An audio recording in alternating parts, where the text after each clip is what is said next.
Hi friends, a short video on what the T20 World Cup win tells Annamalai BJP.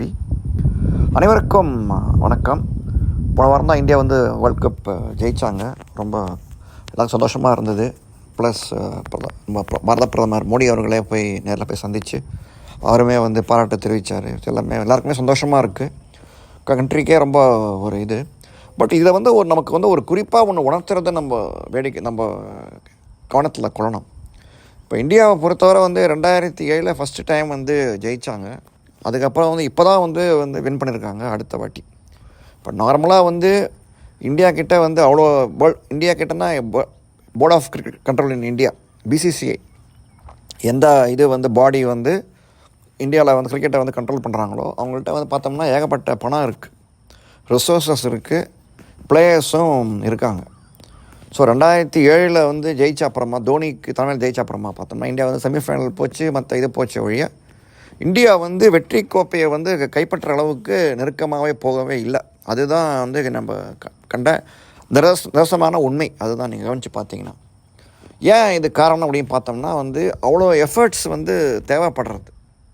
இப்போ இதில் பார்த்தோம்னா India கிட்டே வந்து பணம் இருக்குது, வந்து என்ன வேணால் பண்ணலாம், எல்லாத்தையும் மாட்டி படைக்கலாம். இப்போ இந்தியா நினச்சோன்னா வந்து இப்போ பார்த்தீங்கன்னா வந்து எல்லா கண்ட்ரீஸுமே நீங்கள் பார்த்தீங்கன்னா கிரிக்கெட்டில் வந்து ஒவ்வொருத்தரும் போய் இன்னொரு கண்ட்ரியில் போய் விளையாடலாம். பட் இந்த மாதிரி இந்தியன் போர்டு தான் வந்து ரெஃப்யூஸ் பண்ணலாம். பாகிஸ்தானில் எங்கள் ஆளுங்களுக்குலாம் ஆபத்து, நாங்கள் நம்ம விளையாட மாட்டோம் அப்படின்னு தைரியமாக போய் சொல்லலாம். அது வந்து யாருமே வந்து ப்ரொட்டஸ்ட்டும் பண்ண முடியாது. ஸோ அவ்வளோ வந்து க்ளவுட் இருக்குது, அவ்வளோ செல்வாக்கு இருக்குது இந்தியன் கிரிக்கெட் போர்டுக்கு. இப்போ கூட அடுத்த வருஷம் வந்து சாம்பியன்ஸ் ட்ராஃபி போய் ஆட போகிறாங்க. அது கூட டவுட்டுன்னு தான் சொல்கிறாங்க, இந்தியா போய் பாகிஸ்தானில் போய் விளையாட போகிறது. ஸோ எதுக்கு இதெல்லாம் சொல்கிறேன் அப்படின்னா வந்து ஒரு இதுக்காக தான், ஒரு காரணத்தோடு தான் சொல்கிறேன். கொஞ்சம் பொறுமையாக கேட்கணுன்னு நினச்சிக்கிறோம். ஸோ இப்போ இந்த மாதிரி இவ்வளோ ஒரு ரிசோர்ஸஸ் இருக்குது, இது இருக்குது அப்படின்னும் போது கூட பார்த்தீங்கன்னா வந்து கிட்டத்தட்ட 16 வருஷம் 18 வருஷம் ஆகிருக்கு இந்தியா வந்து திரும்பி அடுத்த வாட்டி கோப்பையை வந்து ஜெயிக்கிறதுக்கு. ஸோ அப்படின்னா எவ்வளோ எஃபர்ட்ஸ் வந்து இந்தியா போட்டிருக்கணும். ஏன்னு பார்த்தீங்கன்னா இப்போது ரோஹித் சர்மா இருக்காங்க, விராட் கோலி இருக்காங்க, அவ்வளோ பிளேயர்ஸ் இருக்காங்க. பூம்ரா வந்து விளையாடினார், டீம் ஒர்க் அது. ஸோ இந்த இன்னொரு பரிமாணம் என்ன நீங்கள் பார்த்தீங்கன்னா வந்து அவ்வளோ ஒரு டீம் ஒர்க்கு வந்து தேவைப்படுறது பாஜகவிற்கு. அதான் வெளிப்படுத்துறது. ஸோ அவ்வளோ ஒரு குறிப்பிட்ட அளவில் வந்து எல்லாருமே ஒன்றா விளையாடி கவனித்து பார்த்தோன்னா இந்த டீம்லேயே பார்த்தீங்கன்னா ஃபைனல்ஸ் வரைக்கும் விராட் கோலி வந்து ஷைனே பண்ணல. ஃபைனல்ஸ்லாம் வந்து கரெக்டான சமயத்தில் வந்து ஒரு நல்லா ஆட்டம் ஆடி ரன் எடுத்து கொடுத்து இந்தியா வந்து ஜெயிக்கிறதுக்காக உதவி இருக்கார். நீங்கள் அதுக்கு முந்தைய பார்த்தீங்கன்னா வந்து ஒருமே சுபிக்கவே இல்லை விராட் கோலி. ரோஹித் சர்மா வந்து முதலேருந்தே வந்து விளையாடிட்டு இருந்தார். கடைசியில் ஃபைனல்ஸில் வந்து போய் அவர் சொதப்பிட்டார். இந்தியா வந்து 3 விக்கெட் வந்து சொற்ப ரன்களே வந்து இழந்தது. அப்புறமா விராட் கோலி வந்து திரும்பி ஃபார்மில் வந்து பண்ணி நல்லா ரன்ஸ் எடுத்து இந்தியாவுக்கு வந்து ஒரு நல்ல ஒரு இலக்கை வந்து இதுக்கு சேகரித்து கொடுத்தார். ஸோ இவ்வளோ எஃபர்ட்ஸ் வந்து போட வேண்டியிருந்தது. ஒரு டீம் ஒர்க், ஒரு டீமாக செயல்படணும் அப்படிங்கிறத வந்து இதை உணர்த்தினது தான் இந்த T20 வேர்ல்ட் கப்போட சாதனைன்னு நம்ம சொல்லலாம். ஏன்னா எவ்வளோ பேர் பாருங்கள், எல்லாருமே வந்து everybody has contributed. Axar Patel வந்து பார்த்தோம்னா ஃபைனல்ஸ் நிறையா போடல, பட் இருந்தாலும் பார்த்தீங்கன்னா அதுக்கு முந்தைய நல்லா போட்டிருந்திருக்காரு அவர் அக்ஷர் பட்டேல்.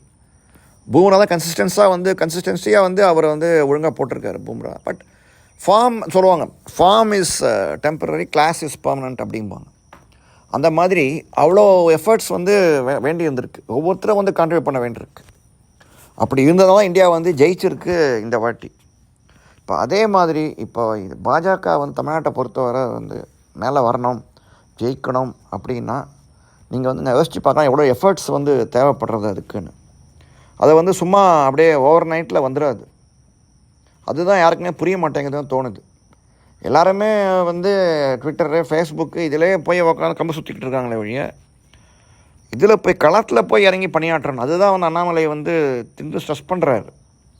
களத்தில் போய் வந்து ஒரு பணியாற்றாமல் அதுக்கு வந்து ஒரு சப்போர்ட் பேஸை க்ரியேட் பண்ணாமல் பாஜக வந்து திரும்பி ஜெயிக்கும் அப்படின்னு நினைக்கிறதுங்கிறது சும்மா வந்து பகல் கனவு தான்.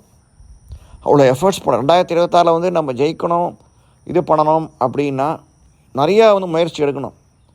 ஒவ்வொரு இது சொல்லியிருந்தார் முன்னே கூட, ஒவ்வொரு தொகுதியிலையுமே வந்து நாங்கள் கொடிக்கம்பம் நடப்போகிறோம், 10,000 கொடிக்கம்பம் நடப்போகிறோம்னு சொல்லியிருந்தார் அண்ணாமலை. அது என்ன, அந்த திட்டம் என்ன ஆச்சுன்னு தெரியல. அதெல்லாம் படலை வந்து உத்வேகம் வரும். ஸோ அவ்வளோ இது எஃபர்ட்ஸ் வேண்டியிருக்குன்னு களத்தில் வந்து. இப்போ முறவர் இப்போ ஏடிஎம்கேவோட சண்டை அப்படின்னும் போது இன்னும் திரும்பி கூட்டணி வருமாங்கிறதே டவுட்டு தான். ஏடிஎம்கேவோட.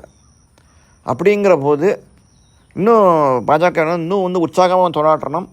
ஏன்னா இது இவ்வளோ டீம் எஃபர்ட்ஸ் போட்டால் தான் வந்து இந்தியாக்கிட்ட அவ்வளோ பணம் ரிசோர்ஸ் எல்லாம் செல்வாக்கு இருக்கும்போதே வந்து இவ்வளோ நாள் ஆச்சு.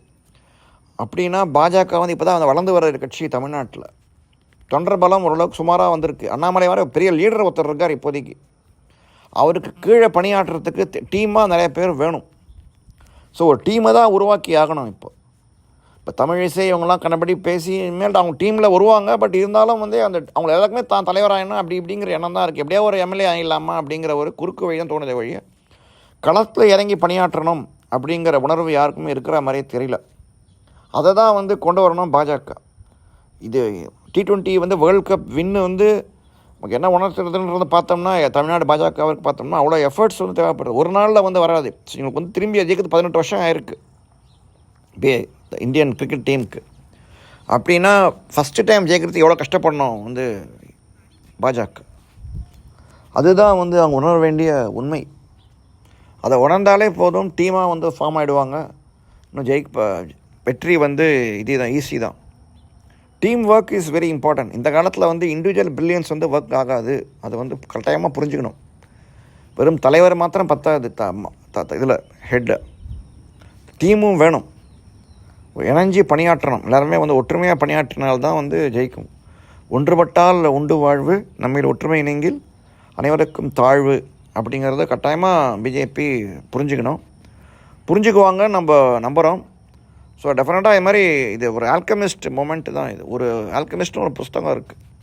அந்த புஸ்தகம் நீங்கள் படிச்சிங்கன்னா அவங்க தெரியும். நமக்கு தெரிய வேண்டிய விஷயம் வந்து வேற எங்கேருந்து தான் இருக்குமா, நம்ம தெரிய வேண்டிய இடத்துல இருக்காதான். அந்த மாதிரி இது வந்து T20 வேர்ல்ட் கப் இந்தியா ஜெயிச்சுது. அதை பார்த்து நம்ம வந்து தெரிஞ்சுக்க வேண்டிய உண்மை இதுதான். ஸோ தெரிஞ்சுக்கிட்டாங்க, டீம் ஒர்க்காக பண்ணாங்களே பாஜக, கட்டாயமாக வந்து வெற்றி உறுதி. ஜெய்ஹிந்த்.